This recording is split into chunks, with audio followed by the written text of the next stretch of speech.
Hi everyone, I'm a data engineer in Bangalore and this is my first YouTube video. This will be part of a series where I'll cover major urban cities of India and compare them based on numerous factors. So what makes a city a good city to live in? What factors come into play? We'll be digging into all of that. First is the economic profile of the city. It covers employment, cost of living, GDP, real estate, business environment, industry and sectors, and labor market. Second is its people, demographics, and socio religious and caste disparities. Thirdly, infrastructure and urban planning. Bijli, Pani, road network, architectural planning of the city, urbanization issues, transportation, environmental issues, etc. उसके बाद आता है educational and health care facilities. उसके बाद आता है cultural and recreational activities, what things you can do in the city.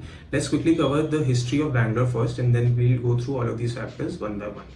Bangalore was founded and established by Kempegowda I in 1537, who was a feudal ruler under the Vijayanagara Empire. Kempegowda I laid the initial fundamental foundation of infrastructure, including markets, tanks, and temples. After that, a couple of centuries later, under the British rule in 1799, Bangalore became part of the princely state of Mysore. Post the defeat of Tipu Sultan, Bangalore became a prominent British cantonment, attracting investments in infrastructure and administrative services. उसके बाद 1940s to 1970s में बैंगलोर में major public sector boom आया. This was the time when companies like Hindustan Aeronautics Limited and Bharat Electronics Limited were found. There were several factors that favored these companies post-independence, like strategic inland location, availability of skilled labor, and support from the central and state government. After that, the events that occurred in the early 1980s is what paved the way for what now we know as Silicon Valley of India. Two of India's greatest businessmen and industrialists, Narayana Murthy and Azim Premji, found their companies Infosys and Wipro. Very shortly after that, Texas Instruments became the first foreign company to set foot in Bangalore and set up their office there. एकदम से ये सब prominent changes होने का reason है reforms and policies around this time that favored innovation in Bangalore and improved ease of business here. One of the most important one out of these is the liberalization of India and economic reforms of 1991. This opened doors for foreign investments and promoted business. This policy shifted Bangalore to attract foreign direct investments or FDI in the IT sector. Software Technology Parks of India or STPI scheme was launched in 1991, provided tax incentives, infrastructure support for IT companies to operate. Apart from this, there were several other factors that soon came up. National Policy on Information Technology of 2000, Digital India Initiative of 2015, Startup India Initiative of 2016, and a lot of others. All of this led to government investments in infrastructure projects such as Bangalore Metro, Kempegowda International Airport, and the road network. We'll see whether these investments were able to handle the population influx later. We will first be talking about the economic profile of Bangalore. Let's discuss four terms of relevance here: total GDP, GDP growth rate, per capita GDP, and per capita income. Total GDP is the monetary value of all the finished goods and services made in a region or a country. GDP growth rate is year-on-year growth in the GDP. Per capita GDP is GDP per resident, indicating average economic output per person. Per capita income, as the name suggests, is the average income of a citizen in a country or a region. पहले मैं आपको per capita income and per capita GDP में difference बताता हूँ. Per capita GDP refers to the total GDP of a country or region divided by its population. It represents the average economic output per person in that area. Per capita GDP is often used as an indicator for economic performance. Per capita income, as the name suggests, is the average income earned by an individual in a country. Bangalore's GDP contribution is 110 billion US dollars or 9 lakh crore रुपए, which is alone greater than GDPs of New Zealand and Sri Lanka. India की GDP 3.42 trillion US dollars है and Bangalore contributes 1.87% to the nation's economy, which is a lot. A report by Oxford Economics show that Bangalore is amongst the leading cities in India in terms of GDP growth rate. Work from home pandemic world में Bangalore was successfully able to grow despite setbacks in the business overall. अब बात करते हैं बैंगलोर की industry and sectors के बारे में.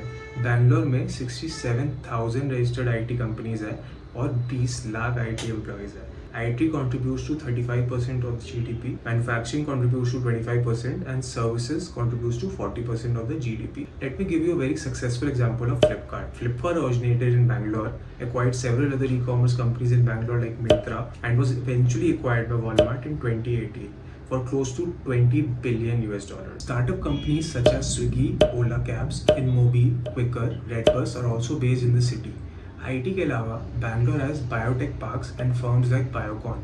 Bangalore has institutes like Hindustan Aeronautics Limited and ISRO, which covers the aerospace department too. Let us now look at the housing and real estate trends of Bangalore.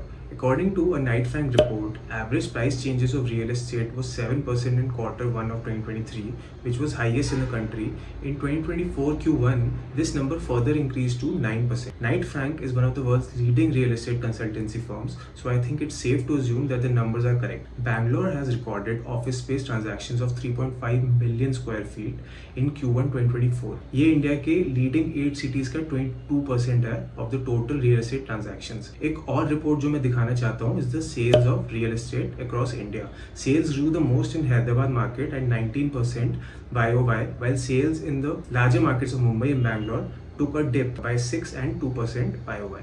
Let's talk about the rental rates now. According to the latest analog research report, Bangalore witnessed an 8% increase in rental rates. This is the second highest in the country after Sector 150 of Noida. Areas like Sarjapur and Whitefield have seen the greatest rental increase throughout India. Coming to very important factors of water management and quality of life. Transportation. Let's quickly cover the cost of living in Bangalore. Personally, I spend around 35 to 40k in Bangalore living here. This includes rent, food, utility, जिसमें electricity, water, Wi-Fi, domestic help, etc. आता है. You can certainly live with more or less money than I use, obviously, depending on the comfort you are seeking. But on an average, living in a city like Bangalore is expensive for sure. Coming to transportation, Bangalore was the 6th most congested city in the world in terms of traffic on the streets as per the traffic index from TomTom, which is a Dutch location technology firm. Same report of 2022 में बैंगलोर को second congested बोला था. So that's an improvement, right? तो क्या सब ठीक हो गया? बिल्कुल भी नहीं. Bangalore's population has grown by 70% in the last 2 decades, while the country's overall population has grown by 28%. The city has not been able to manage the population boom post-COVID. Bangalore's traffic jam comes at a price. Due to the gaps in road network planning, traffic situation in Bangalore is far from ideal. It is taking its toll on the health and productivity of its residents, especially those traveling in private vehicles have complained of asthma, stress, respiratory issues, back pain, and other illnesses. The number of days of sick leave and additional expenditure by commuters has also been on a rise. Look at the vehicle growth of Bangalore from 2008 to 2018. Factors such as cost of living, transportation, and water issues are actually what play a key role in determining the quality of life of a place. Now let's compare Bangalore internationally as to where we stand. In the Global Innovation Index report of 2020, Bangalore ranked 60 among the top 100 science and technology clusters worldwide, being the only Indian city to make it to the list. According to the report by Dealroom, Bangalore has the highest unicorn to GDP ratio in the world. Unicorn क्या होता है? Unicorn is a private company with a valuation of over $1 billion US. Interestingly, top 3 cities in the report are Bangalore, Mumbai, and Delhi. Bangalore is home to 43 unicorns out of 106 in India, which is a staggering number if you ask me. Here is another old report by Startup Blink with unicorn count of various cities ranked. Bangalore comes 8th globally. That is incredible feat to achieve. Let's look at another report by Dealroom. Bangalore stands 12th here compared to the other giant IT cities globally. Metrics they have considered for the ranking are the number of huge companies that came out of the region. This is a very useful business indicator. I came across a very interesting article of comparison between Bangalore and San Jose. तो उसके बारे में बात करते हैं. San Jose is popularly known as the capital of Silicon Valley and is the most acclaimed technology hub in the world. Then why are we even making this comparison? San Jose का economic output तो Bangalore से 3-4 गुना बड़ा है. Then why this comparison? This is because San Jose's story of transforming into the biggest hubs of technology and innovation globally is quite similar to Bangalore's in some aspects. San Jose is the 10th largest city in America. San Jose में 1943 में IBM के West Coast plant को establish किया था as its Pacific headquarters, after which the city witnessed a boom in the tech industry and the flourishing startups. Silicon Valley is a group of cities in North California which is home to the world's largest organizations including Apple, Google, Facebook, and Cisco. Bangalore has similarly proven to be one of the major hotspots for not only technology but also research, biotech, and various other entrepreneurial ventures. However, ये दोनों शहर different है urban development में. Bangalore's growth was disorganized and inefficient, struggling to keep up with the sudden population influx driven by the booming IT sector. San Jose की urbanization ज़्यादा structured है और systematically implemented थी. San Jose is one of the most congested city in the world as well. San Jose has faced drought and flood situations in the past as well.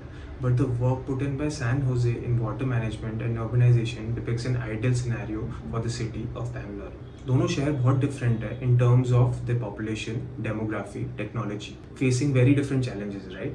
But Bangalore has the capacity to emerge in the global market as prodigy from India. Bangalore को काम करना पड़ेगा on traffic congestion, public transportation, water management in order to procure more business towards the city. Bangalore is set to make it big in all aspects to become the next big thing in technology and innovation than it already is. Let me know what your opinions of Bangalore are in the comments. Thank you for watching.